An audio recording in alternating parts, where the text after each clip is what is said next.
Donnie and Dolly. The team is supported by ableauctions.ca. Closing your business? We can help.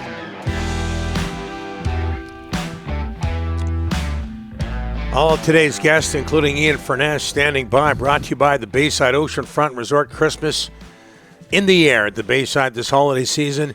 There are deals to be had when staying now until February 29. When you stay a minimum 2 nights, the Bayside wants to give you 25% off their best rate. Must call and book directly through the hotel. From everyone at the Bayside, they wish you and your loved ones a joyful holiday season. Call 250-248-8333 to book today. Seahawks come back. Just an outstanding Monday night game. Unless you're an Eagles fan. 20-17 over the Eagles yesterday. And joining us now to talk about it is Ian Furness from KJR Sports Radio, Fox 13 Sports. How are you, sir? I'm good. How are you guys doing? Very good. Where did that come from, Ian? That effort by What's the that? Seahawks last night. The effort by the Seahawks last night. Desperation, Donnie. That reeked of desperation. They had to win that game to stay alive in the playoff race. It was really that simple. If they would have lost that game, in theory, they could win the next 3 and maybe have an outside shot to get in.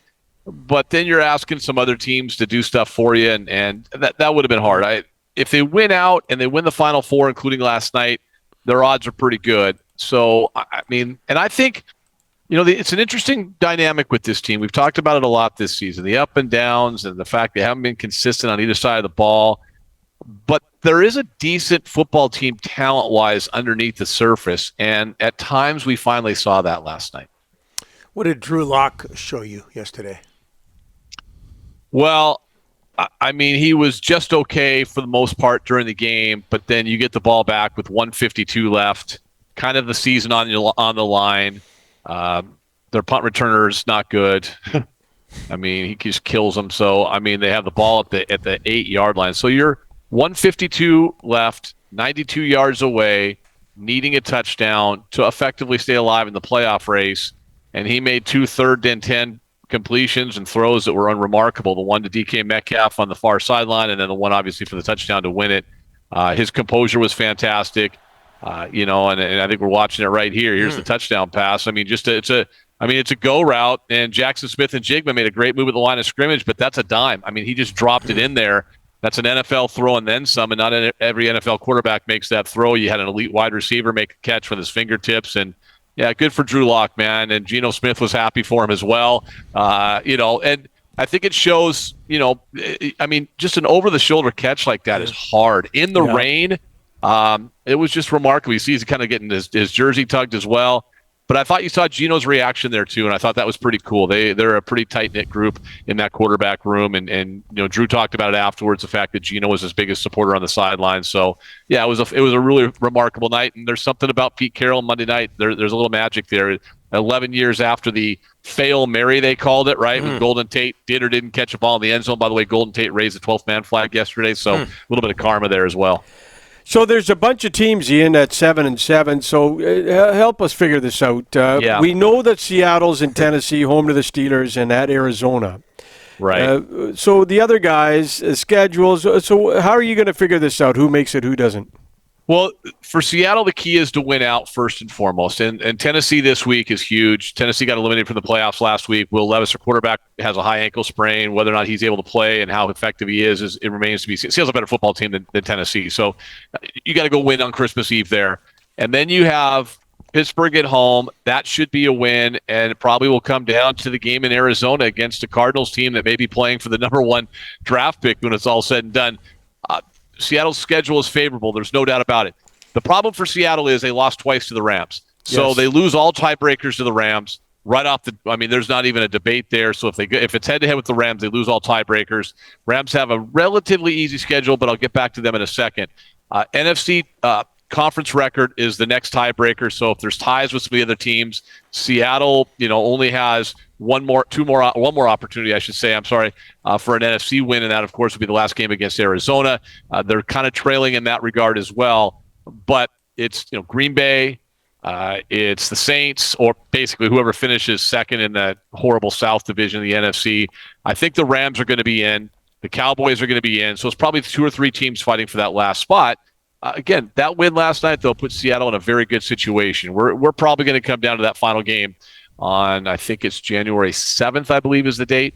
That first January or that first Sunday in January, it's going to come down to that game, and that's what it did last year as well with Seattle. Remember, they had to win that last game, and then they had to get some help on Sunday Night Football from the Detroit Lions beating the Packers. So Pete Carroll post-game said if Geno Smith is healthy, he's in over Drew Lock in Tennessee. That's the right call? That's his call, and I there's another call that we can get to, the Jamal Adams, Julian Love with his 2 interceptions yesterday call in a second, because he also mentioned that. I think so. Geno's the guy. He's been the guy. That's who they're riding with. I think Geno Smith is a better quarterback than Drew Lock right now today.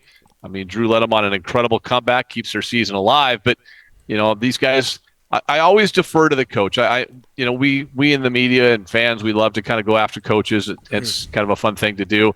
We're not watching practice. We're not watching film. We're not studying every nuance.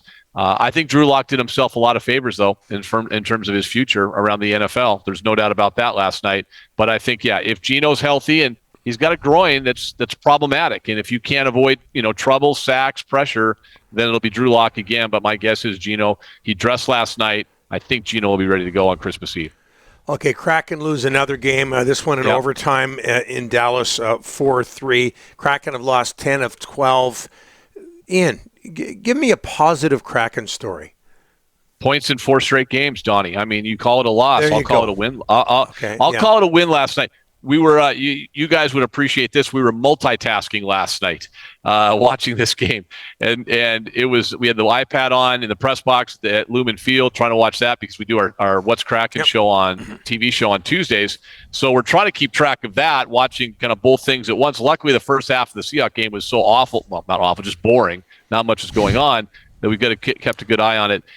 Points in 4 straight. That's the longest streak they've got this year with points. They got loser points in the last 2, Kings, and then last night in Dallas. They trailed 2-0 in Dallas last night. They came back and tied it with 20 seconds to go, with Tolbin getting a goal. They looked at it for a long time to make sure there was no goalie interference, and then they lose in overtime. But that's one of those loser points. Sometimes a loser point is truly a loser point. Last night was kind of a winner's point. That was a big point for them. They go to LA next and then wrap up the pre-holiday schedule before they play in Anaheim. So if they can get at least maybe 3 more points in the next 2 games, they're starting to make headway. Tatar looks okay. Looks like he fit in pretty well. He got Beniers going last night.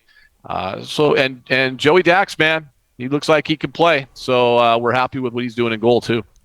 All the best. Holiday season. Merry Christmas, Ian. We appreciate everything you do for our show.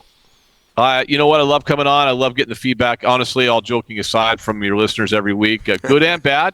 You have a lot of viewers, a lot of listeners. I see them every week, and most of them I appreciate. Not all, but most. Much like you guys, mostly I appreciate you, but not always. Who is that behind you? Is that Bruce Bullock? Who is that in the Canucks gear? Cesar Maniego. Cesar Maniego. Pride of Trail. Don't I think of him as a North Star? Yes. Minnesota North Star? Maybe better known as a North Star, but certainly had his time with the Canucks. Traded for Gary Smith. I couldn't tell if that was Dan Brady or Bruce Bullock, but okay, Cesar Maniego. Yeah. Yeah. You know all those guys, don't you, Donnie? Tell me you do. Are you saying that I'm old? Is that what you're saying? Oh, I'm as old as you are. I mean, we're not as all young and spry as Dolly there. So. it's the magic juice of Crown that keeps them going, right? I mean, and you're getting a Christmas card from Tyler Myers, so get ready. Get ready. Yeah, well, I'm sure the postman will deliver it, and I'll be standing with my back to him, and he'll hit me from behind when he hands it over to me, right? Perfect. All right, Ian. We'll talk to you in a couple of weeks. Happy holidays, boys. Thank you. See ya. All the best.